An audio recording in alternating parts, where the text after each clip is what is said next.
예, 귀한 찬양이었습니다. 감사합니다. 자, 우리 옆에 계신 분들과 한번 사랑의 인사 나누도록 하겠습니다. 사랑하고 축복합니다. 예, 감사합니다. 예. 제가 설교할 때마다 저 앞에 있는 벽시계를 보고 설교를 하는데 갑자기 고장이 났대요. 그래서 오늘 설교가 1시간이 갈지 2시간이 갈지 장담을 못해요. 그러니까 설교가 길어진다 싶으면 손 들고 표기하세요. 목사님, 설교가 너무 길어요. 이렇게. 그럼 거기서 바로 끝나도록 하겠습니다. 자, 오늘 본문 말씀 중심하여 고난의 종 예수님 이 제목을 가지고 은혜 나누고자 합니다. 예, 사복음서 저자들이 예수님에 대하여 동일하게 기록을 하는데 강조점이 조금씩 달라요. 마태는 왕 대신 예수님을 조금 더 강조하고요. 마가는 고난받는 예수님, 고난의 종 예수님을 조금 더 강조하고, 누가는 사람의 아들로 오신 예수님의 인성에 대하여 조금 더 강조를 하고, 요한은 예수님의 신성에 대하여 조금 더 강조하고 하나님의 아들로서의 예수님을 강조를 합니다. 자, 그러면 오늘 본문 말씀과 공감대를 형성시키기 위하여 퀴즈 문제를 하나 풀어보도록 하겠습니다. 요 퀴즈 문제 나갑니다. 예수님의 고난과 관련된 절기는 무엇일까요? 주현절, 부활절, 사순절, 대림절, 맥추절, 수전절. 하나도 절기를 모르겠다는 모양이지. 자, 그렇습니다. 예? 사순절? 맞습니다. 사순절. 오늘 점심 티켓을 드리도록 하겠습니다. 맛있게 드시면 좋을 것 같아요. 자, 그러면 내가 우리 보통 한국 교회 옛날 성도님들 보게 되면은 무슨 사상이 팽배해 있는가 하면 덮어놓고 믿어. 덮어놓고 믿기만, 물어보면 덮어놓고 믿으래. 덮어놓고 믿을 일이 아니라 요새는 어떻게 해야 될까요? 펴놓고 믿어야지. 덮어놓고 믿을 게 아니라. 그러니까 기왕 예수 믿는데 모르고 믿는 거하고 알고 믿는 거는 차원이 달라요. 그래서 이 기독교에 관한 것들, 용어들이라든가 진리, 사상 이런 것들을 알고 믿으면 좋다는 거 알고. 그래서 다양하게 알고 아는 것만큼 믿고 믿는 것만큼 행하고 그렇습니다. 그러면 이러한 절기들을 볼 때 주현절이 뭘까? 이거 잘 모르는 경향이 있습니다. 이 현자가 나타날 현자거든요. 그러면 주님이 예수님께서 이 땅에 구세주로 나타내 보이신 거예요.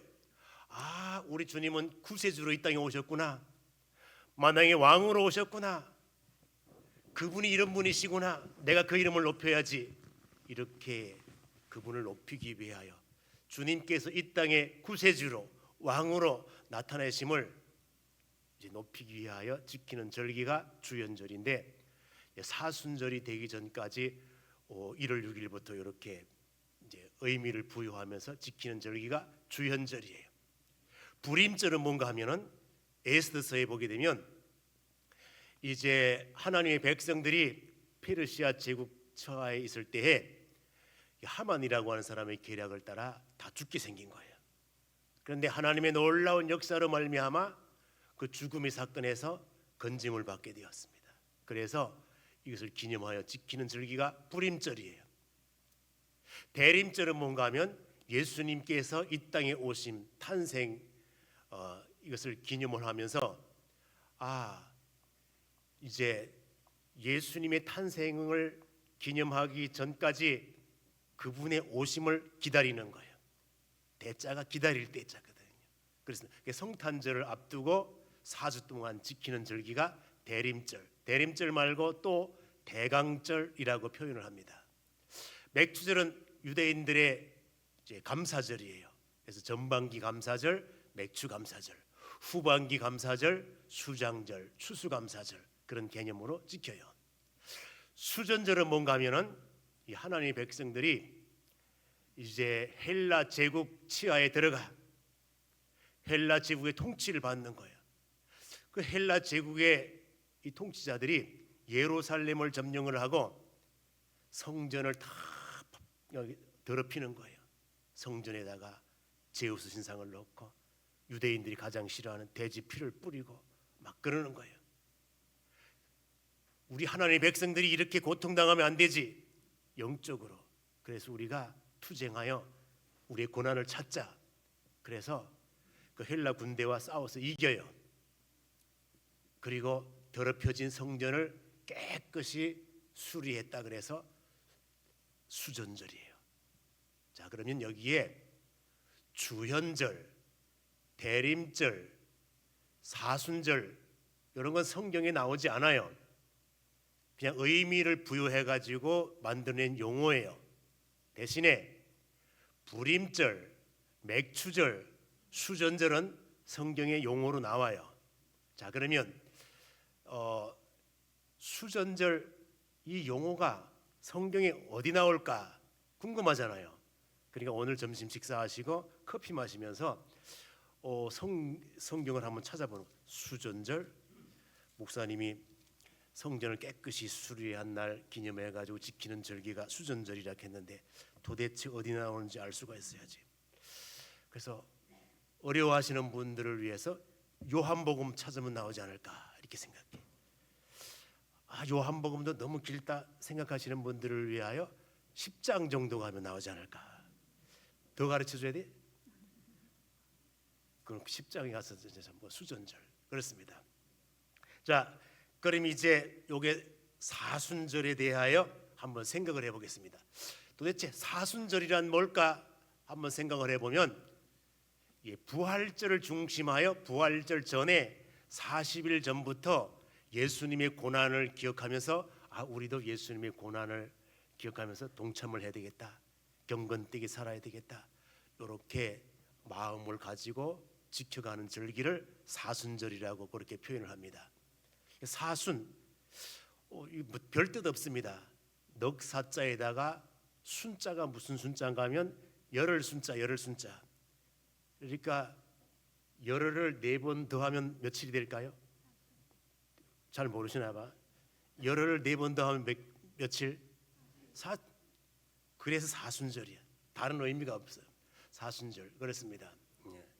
자, 그래서 사순절. 그러면 왜 20일도 있고 30일도 있고 막 그런데 왜 꼭 40일일까? 왜 40일일까? 그 40일을 한 이유가 있습니다.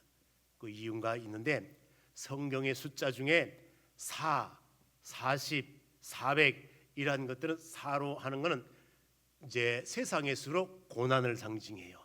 그래서 이 고난의 모습을 보게 되면 모세가 40일 동안 금식 기도를 해요.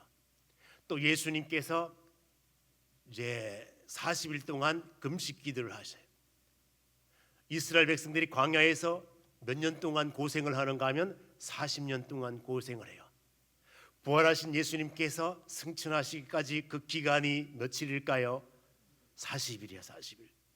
그러므로 이 40과 관련되어서 이것은 고난의 숫자구나 하는 것을 깨달을 수가 있습니다. 자, 그러면 이렇게 사순절을 시작을 할 때에 어떻게 시작을 할 것인가? 사순절을 시작을 할 때에 어떻게 시작을 하는가 하면 이제 요 사순절은 우리 개신교에서는 의무적으로 공식적으로 지키진 않아요. 어디에서 지키는 절기인가 하면 이 가톨릭에서 이 사순절을 지켜요.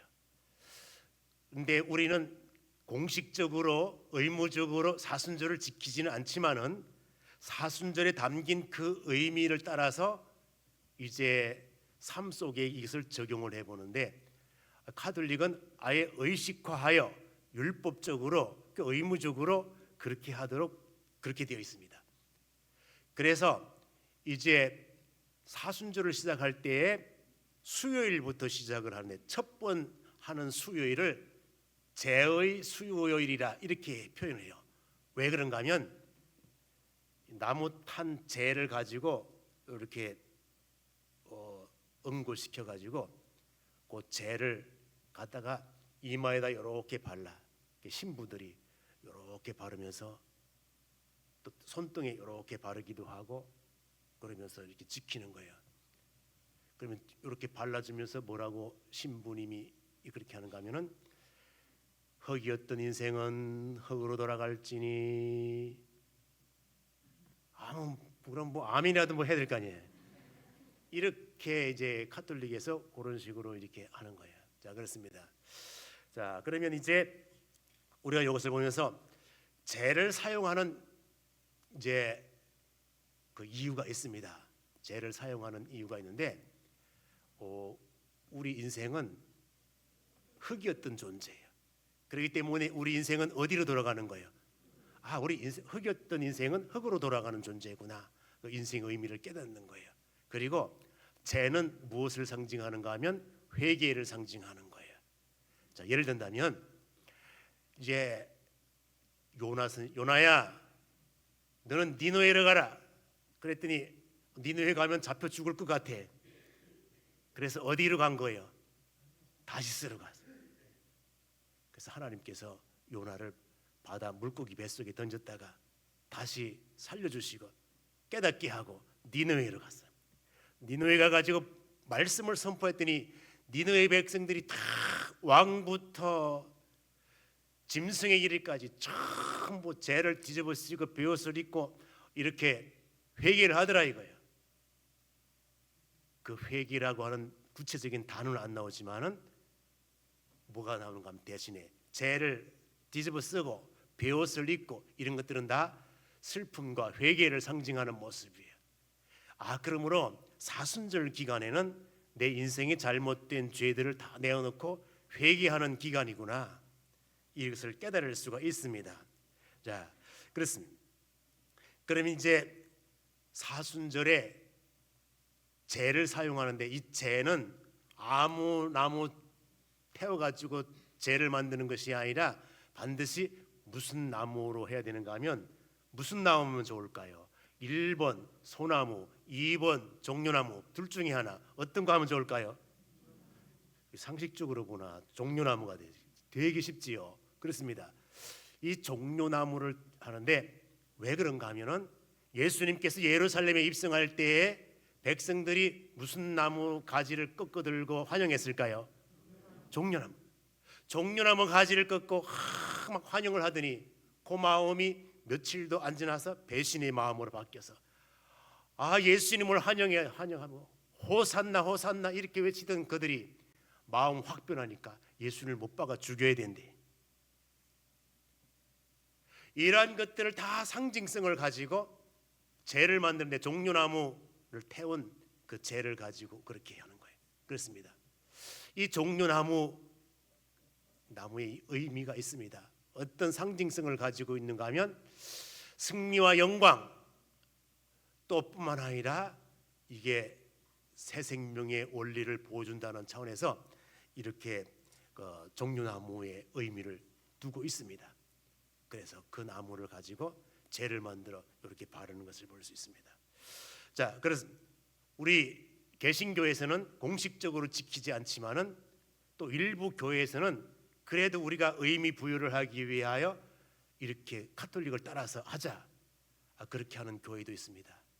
그렇게 한다고 정죄를 하거나 뭐 이단시하거나 그러면 안 되고 이 가톨릭에서는 의식화하여 이렇게 사순절의 절차를 따라서 설교도 재 바르는 것도 다 이렇게 정해져 가지고 이렇게 합니다. 정해져 가지고 그래서 우리 개신교에서는 공식적으로 하진 않지만 의미 부여를 하면서 사상만 따서 지키고 있습니다.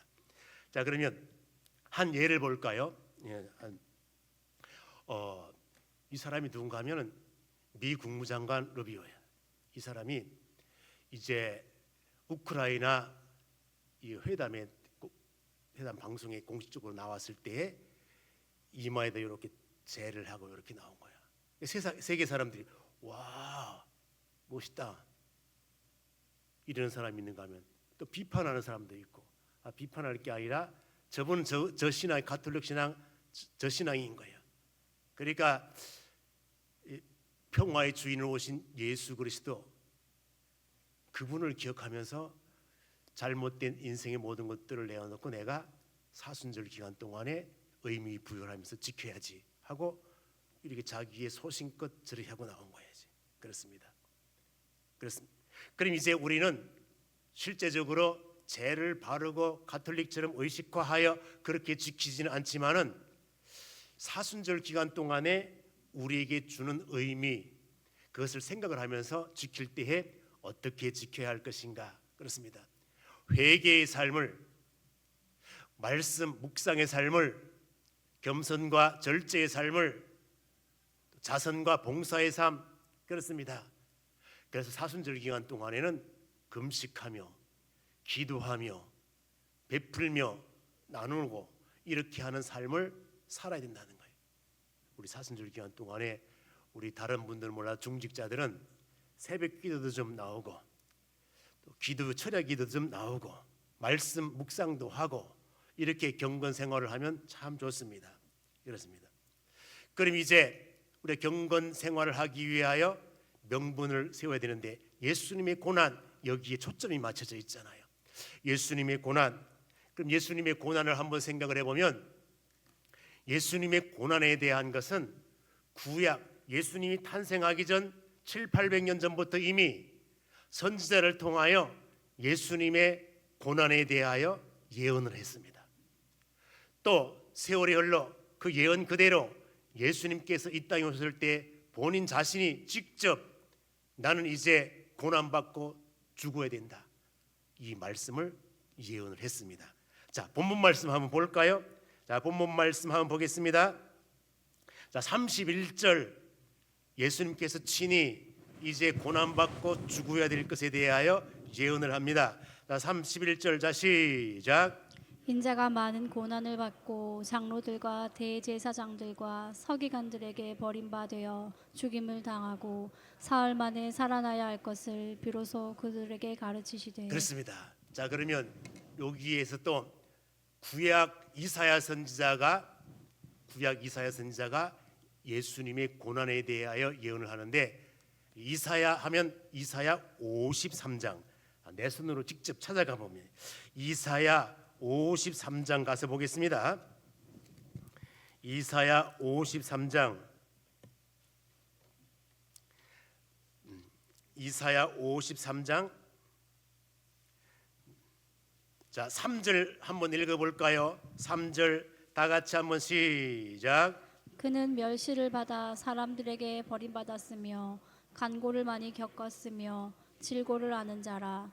마치 사람들이 그에게서 얼굴을 가리는 것 같이 멸시를 당하였고 우리도 그를 귀히 여기지 아니하였도다. 자, 그렇습니다. 그리고 또 이제 4절 5절 이 말씀이 이제 고난에 대한 핵심적인 말씀인데, 우리 5절만 한번 다 같이 한번 읽어볼까요? 5절 시작. 그가 찔림은 우리의 허물 때문이요 그가 상함은 우리의 죄악 때문이라. 그가 징계를 받음으로 우리는 평화를 누리고 그가 채찍에 맞음으로 우리는 나음을 받았다. 그렇습니다. 예수 믿은 지 5년, 6년, 7년 이렇게 되면 다른 건 몰라도 53장이 5절 말씀은 꼭 암송하고 계셔야 돼. 그럼 나는 못 외우는데 걱정하지 마십시오. 이따 식사하고 외우면 됩니다. 자, 그런 차원에서 우리 한번 5절 말씀 외우시는 분은 눈 감고 못 외우시는 분은 한 눈만 뜨고 이렇게. 자, 5절 다 시작. 그가 찔림은 우리의 허물 때문이요 그가 상함은 우리의 죄악 때문이라. 그가 징계를 받음으로 우리는 평화를 누리고 그가 채찍에 맞음으로 우리는 나음을 받았도다. 그렇습니다. 요 말씀을 꼭 암송하고 다니셔야 돼. 그래서 언제든지 제가 물어보면 이래가지고 이 집사님 하면 탁 나오고 김 집사님 하면 탁 나오고 이렇게 해야 돼. 이따 오후 시간에 제가 반드시 지명하여 물어볼 거예요. 그렇다고 오후 예배 안 나오면 안 됩니다. 자, 그렇습니다. 그럼 이제 분명히 선지자가 이렇게 고난에 대하여 예언하였고, 또 뿐만 아니라 본인 자신이 고난에 대하여 예언을 하는데, 이 고난을 가한 그런 사람들이 있습니다. 그 어떤 사람들이 했는가 하면 사내들인 공회가 이제 예수님의 죽음에 대하여 결정을 하고 이렇게 고통을 많이 주었습니다. 자, 그러면 이 사내들인 공회의 구성원들을 한번 볼까요? 구성원들을 보는데 본문 말씀 마가복음 8장 다시 갑니다. 마가복음 8장 사내들인 공회의 구성원들이 어떻게 되어 있는지 한번 볼까요? 자, 31절 한번 볼까요? 31절 다시 한번 읽습니다. 시작. 인자가 많은 고난을 받고 장로들과 대제사장들과 서기관들에게 됐습니다. 여기 보면 여기만 장로들과 대제사장들과 서기관들 요 세 부류의 사람이 사내들인 공회의 구성원이에요. 그럼 사내들인 공회는 오늘날 우리식으로 말하면 국회를 말하는 거예요. 국회. 그러면 장로들은 평신도들 중에서 뛰어난 지도자들을 오늘식으로 말하면 국회의원으로 선택을 하고, 대제사장 현직에 있는 대제사장뿐만 아니라 은퇴한 대제사장들도 국회의원으로 뽑고, 서기관들은 율법학자들이에요. 오늘 우리가 법률에 대해 잘 아는 사람들을 국회의원으로 뽑고, 그래서 사내들인 공회 71명이 구성이 됩니다. 이게 바로 자 이렇게 되는데, 이 사내들인 공회가 이렇게 71명 중에는 파가 있어요. 어떤 파가 있는가 하면은 사두개파가 있는가 하면 바리새파가 있는 거예요. 그러면 이 두 파가 서로 마음을 합해 가지고 딱 맞으면 괜찮은데, 딱 맞을까요? 안 맞을까요? 안 맞아. 왜 그런가 하면 사두개파는 우리식으로 말하면 약간 진보적인 성향을 갖고 있고, 바리새파는 보수적인 성향을 가지고 있거든요. 진보와 보수가 딱 맞아 들어갈까요? 딱 맞는 순간 주님이 오셔요. 무슨 이야기인지 잘 몰라요. 그러니까 주님이 오시는 그날까지 딱 맞는다 안 맞는다? 안 맞아. 그러면 그 당시에도 사두개파와 바리새파가 잘 안 맞아. 그런데 신기한 일이 있어요. 무슨 일에는 딱 맞는가 하면 예수 죽이자 하니까 딱 맞아. 신기하지요? 이런 걸 보면요, 좋은 일에는 잘 하나가 안 돼요. 무슨 일에 잘 하나로 뭉칠까요? 나쁜 일에 하나를 잘 뭉쳐. 그렇습니다. 헤롯과 빌라도가 평상시 원수지간이야. 왜 그런가 하면 빌라도는 내가 그래도 로마의 총독으로 왔는데, 헤롯은 내가 그래도 유대인의 왕인데 그 왕과 총독이 이게 잘 안 맞아. 원수처럼 지내. 그런데 신기하게 예수님 죽이는 일에 딱 닥치니까 당일에 뭐가 될까요? 친구 먹어. 신기하죠? 이런 원리가 있습니다. 이게 바로 이 사내들인 공의. 자, 그럼 여기서 퀴즈 문제. 이 사내들인이라고 하는 말이 우리 한글 성경에 나올까요? 안 나올까요? 자, 사내들인이라고 하는 이 단어가 우리 이 성경에 나올까요? 안 나올까요? 자, 나온다 손 들어보세요. 안 나온다. 저만 들은 것 같아. 자, 두 사람 다 맞습니다. 성경에 나오는데 우리 한국 성경에는 사내들이라는 말이 안 나와요. 사내들이라는 말 대신에 뭘로 나오는가 하면 공회라는 말로. 무엇으로 나온다고? 공회. 그렇습니다. 자, 예를 들어 마태복음에 보면 라가라 하는 자는 어디에 잡혀가게 되고 공회에 잡혀가게 되고, 그 공회는 무슨 공회를 말하는 거예요? 사내들인 공회를 말하는 거예요. 그러면 우리 한글 성경에 안 나오는데 성경에 나와요. 뭐가 나오는가 하면 그 공회라고 하는 말을 헬라어 성경에 뭐라고 표현할까요? 사내들인. 이해가 돼요? 예, 그렇습니다. 그럼 이 사내들이라고 하는 말의 의미는 모여 앉는다라고 하는 말이에요. 그래서 사내들인 공회가 오늘날 우리식으로 말하면 국회라고 하는 말이구나, 공회라고 하는 말이구나. 그러면 이게 이 공회가 결정하면 최고의 의결기관이야. 여기서 결정하면 다 사람을 죽이는 일들까지 다 되는 거예요.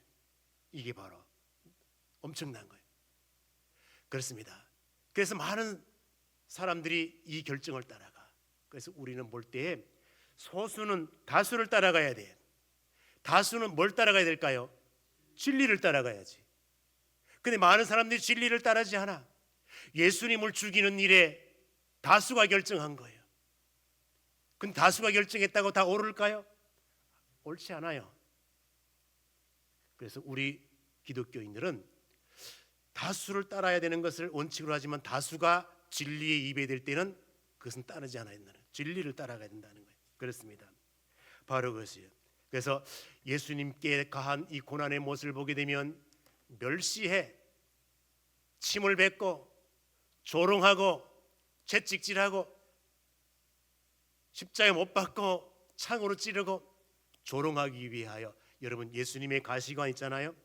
그 왜 가시관 씌웠는가 하면은 네가 왕이라며 왕관 한번 써봐, 한번 얼마나 잘 어울리는가. 그리고 가시관을 씌워줘. 홍포를 입혀. 그 홍포는 귀족들, 왕들이 입는 옷이에요. 네가 유대인의 왕이라며 잘 어울리네. 그러면서 홍포를 입히는 거예요. 조롱하고 멸시하고. 이게 바로 예수님께 가한 고난의 모습이에요. 고난의 모습. 그러면 이 말씀을 잘 이해하기 위하여 고난이 왜 필요한가? 예수님의 고난이 없으면, 예수님께 십자가에 못 박혀 돌아가지 않았더라면, 그분의 부활이 없었다면 우리는 구원을 이룰 수가 없습니다. 왜 그런가 하면 하나님의 공의의 심판은, 죄인은 반드시 죄의 대가를 받아야 돼요. 그 율법이 정한 바이기 때문에, 그 율법이 정한 바에 의하여 죄인 된 우리 인간들이 무엇인가 반드시 죄의 대가를 지불해야 돼요. 그래서 하나님께서 죄의 대가를 지불하기 위하여 대표적으로 누구를 보내사, 예수 그리스도를 이 땅에 보내사 피 흘리게 하시고 그 피값으로 대신 갚고 율법의 다 요구에 응하고 그 피값 때문에 우리가 구원을 받았다는 거예요. 그렇습니다. 그러므로 반드시 예수님의 고난은 이건 필수적으로 있어야 되는 거예요. 하나님의 의도, 예수 그리스도를 보내어서 죄값을 지불하게 하시고 우리를 구원하는 것이 하나님의 계획이에요. 그런데 오늘 본문 말씀에 보게 되면은 이제 이 고난 죽음에 대하여 이걸 반대한 사람이 있습니다. 그게 누군가 하면 베드로야. 베드로가 주님, 절대 죽음의 길 가면 안 됩니다. 그 의미 속에는 인간적인 모습들이 많아요. 어떤 모습이 많은가 하면, 예수님, 이 나라가 아직 독립 해방도 안 됐는데 예수님이 그냥 죽음으로 가면은 우리들은 뭐가 됩니까? 절대 죽어서는 안 됩니다. 그런 면도 있고요. 인간적으로 볼 때 꼭 하나님의 일을 죽음으로 갚아야 됩니까? 그거 안 하고도 안 됩니까? 인간적인 모습이 있는 거예요. 예수님께서는 이러한 모습을 보면서 베드로의 그 심성을 다 인간적인 모습, 그래서 베드로에게 사탄아, 내 뒤로 물러가라. 너는 하나님의 그 깊으신 의도를 깨닫지 못하고 인간적인 생각으로 한다는 거예요. 사탄아, 뒤로 물러가라. 자, 한번 볼까요? 한번 33절 한번 보겠습니다. 32절 33절. 자, 시작. 드러내놓고 이 말씀을 하시니 베드로가 예수를 붙들고 항변하매 예수께서 돌이키사 제자들을 보시며 베드로를 꾸짖어 이르시되 사탄아, 내 뒤로 물러가라. 네가 하나님의 일을 생각하지 아니하고 도리어 사람의 일을 생각하는도다. 그렇습니다. 바로 그거예요. 하나님의 의도는 고난 후의 영광, 이것을 설명하는 거예요. 고난 없는 영광은 없습니다. 베드로는 무엇만 생각을 하는가 하면 고난 이런 거 다 빼고요, 십자가 죽음 이런 거 다 빼고요, 그냥 영광 이거 안 됩니까? 인간적인 생각이라는 거예요. 그렇습니다. 자, 그래서 오늘날 우리가 하나님의 교회를 섬겨갈 때에도 인본주의적인 사상으로 섬기는가, 하나님께서 원하시는 것이 무엇인가, 이걸 보면서 섬기는 이 두 차원이 있다는 거예요. 그렇습니다. 우리는 이제 말씀을 정리를 해보겠습니다. 자, 나는 대속의 피가 꼭 필요한 죄인임을 깨닫는가? 그걸 깨달아야 돼요. 그렇습니다. 예수님이 내 죄 때문에, 그렇습니다. 내 죄 때문에 돌아가셨다고 하는 것. 어느 시골 교회에 이제 며느리가 너무 예수를 잘 믿어. 그래서 시어머니를 전도해가지고 양육을 시키고 그래서 이제 세례 받을 때가 되었대. 세례 받을 때면 세례 문답을 하잖아요. 세례 문답을 하면은 목사님이 그걸 꼭 물어. 예수님은 누구 죄 때문에 돌아가셨을까요? 이런 질문을 해. 그러니까 이제 이 며느리가 시어머니를 다 교육을 시켰는데, 어머니, 이제 목사님이 그런 예수님은 누구 죄 때문에 돌아가셨습니까? 물어보면 내 죄 때문에 돌아가셨다고 하라고. 그래가지고 문답하는 당일 날이 왔습니다. 그래서 목사님이 시어머니에게 예수님은 누구 죄 때문에 돌아가셨을까요? 그랬더니 시어머니가 우리 며느리 죄 때문에 이렇게. 잘 이해를 하셔요. 잘 이해를 하셔요. 그렇습니다. 그래서 우리가 주님은 내 죄 때문에, 내 죄 때문에 그렇습니다. 그리고 이제 그 피 흘림이 나를 구원하셨다고 하는 것 꼭 기억하시고, 사순절 기간 동안에 의식적으로 제 바르고 뭐 이런 건 안 하지만은 이 속에 흐르는 의미를 잘 기억하시면서 경건 생활 잘 감당할 수 있기를 주님의 이름으로 축원드립니다. 기도하겠습니다. 하나님, 말씀 허락하심 감사합니다. 이 말씀이 평생 내 신앙의 기준 원칙이 되게 하여 주시옵소서. 예수님의 이름으로 기도 올리옵나이다.